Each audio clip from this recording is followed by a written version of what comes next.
What's up, everybody? This is your boy Tech G back with another video to help you successfully pass the CompTIA Security Plus 601 certification exam. So let's get into it. In this video, you're going to learn about threat actors such as advanced persistent threats, insider threats, state actors, hacktivists, script kiddies, criminal syndicates, hackers, shadow IT, and corporate espionage. All right, the first one is advanced persistent threat. So an advanced persistent threat, this is a stealthy threat actor, typically a nation state or state sponsored group which gains unauthorized access to a computer network and remains undetected for an extended period of time. In recent times, the term may also refer to non-state sponsored groups conducting large-scale intrusions for specific goals. Such threat actors' motivations are typically political or economic. Every major business actor has recorded instances of cyber attacks by advanced actors with specific goals,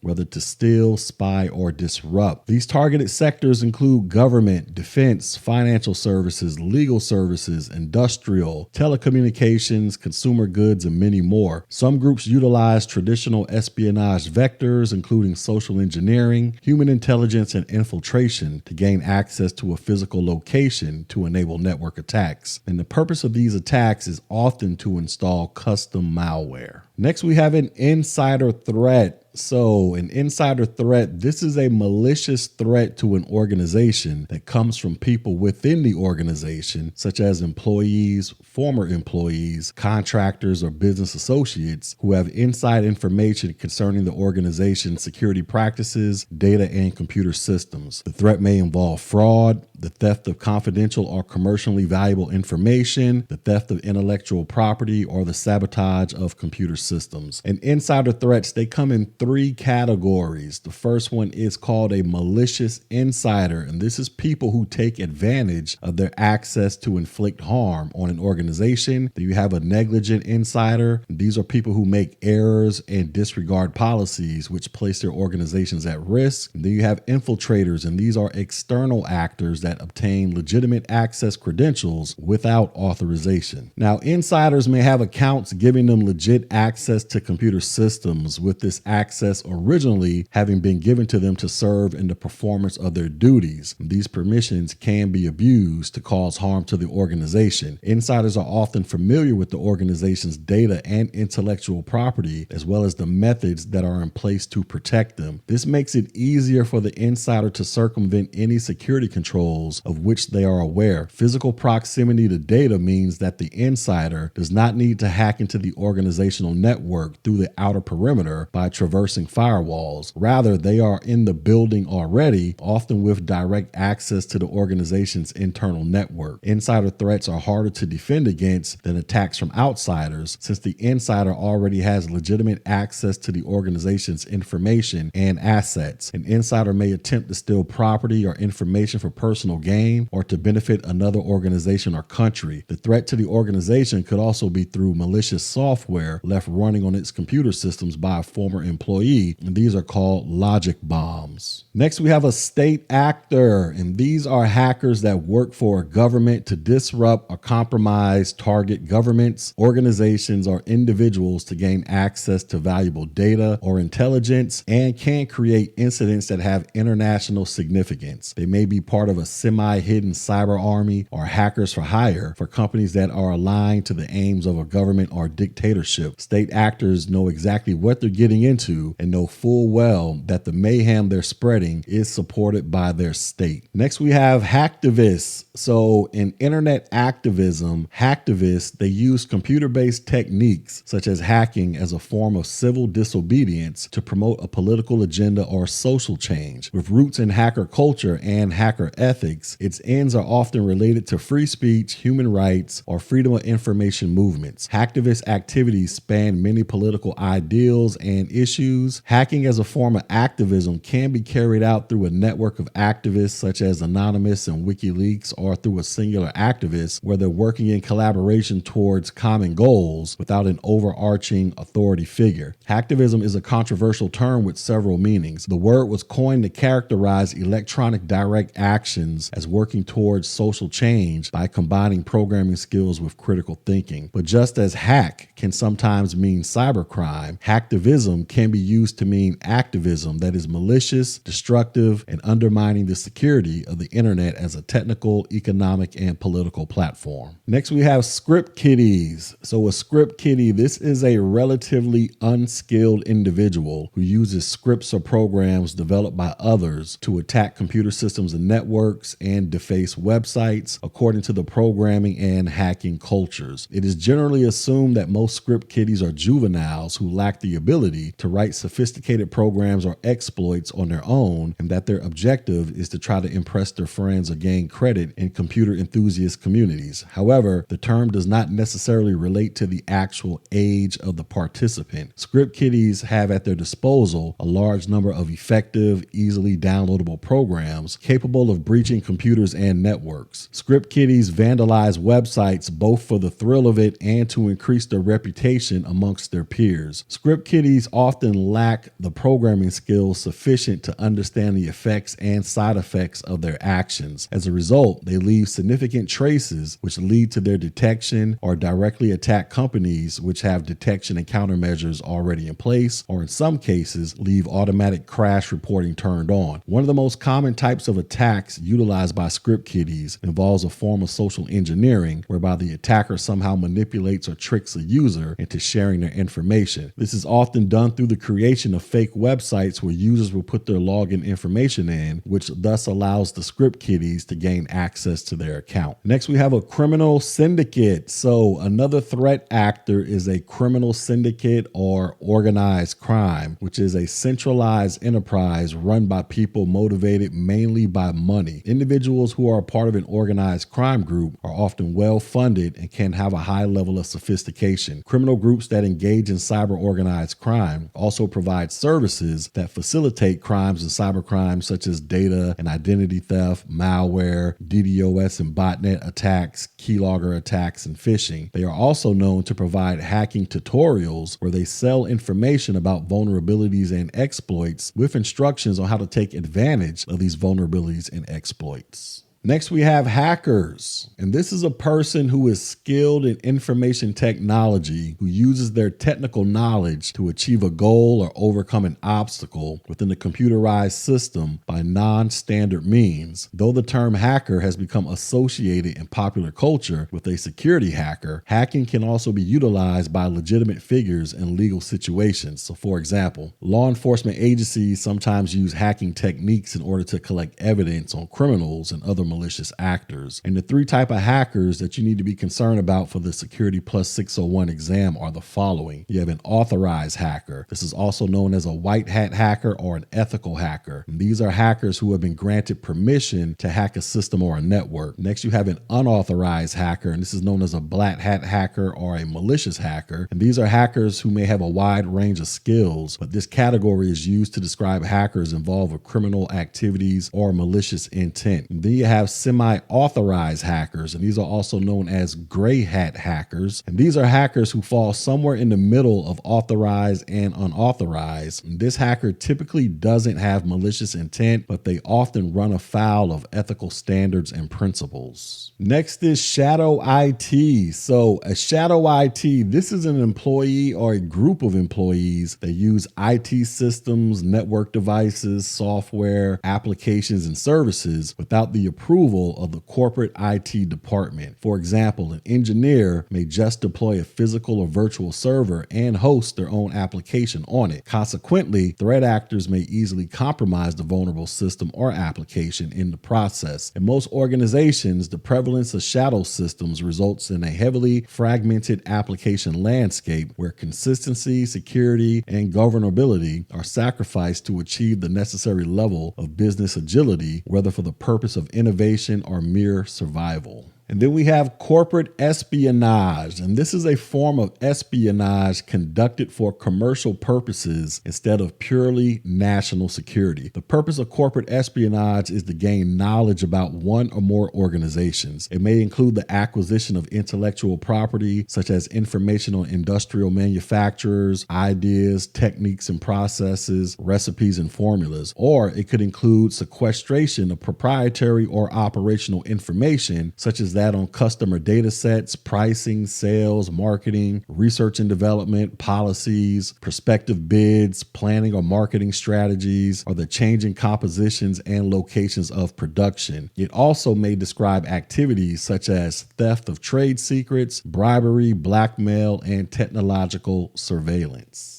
All right, so that was my quick little class on threat actors. So let's go ahead and do some of this wonderful check on learning. So the first question is, which of the following threat actors typically aims to cause DOS conditions or deface websites due to a political or social belief? Would this be a hacktivist, a semi-authorized hacker, a script kiddie, or a state actor? So their main aim is to cause a denial of service condition or to deface a website for political or social belief, and the correct answer is this would be a hacktivist.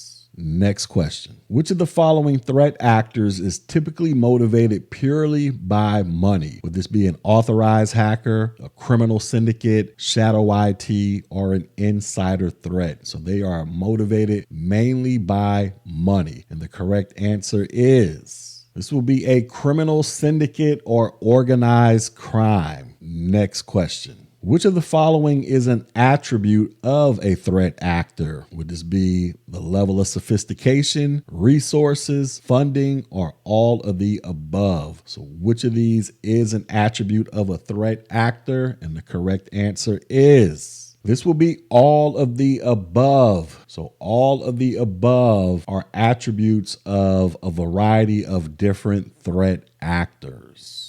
All right, so in summary, we have talked about threat actors such as advanced persistent threats, insider threats, state actors, hacktivists, script kiddies, criminal syndicates, hackers, shadow IT, and corporate espionage. Now, if you felt like you've gotten something valuable out of this information, go ahead and hit the like button, share button, drop a comment, but most importantly, subscribe to this channel. Also, go check out my website, Technology G, so that you can get read up on the latest and greatest to help you successfully pass the CompTIA Security Plus 601 certification exam. And until next video, ladies and gentlemen, peace.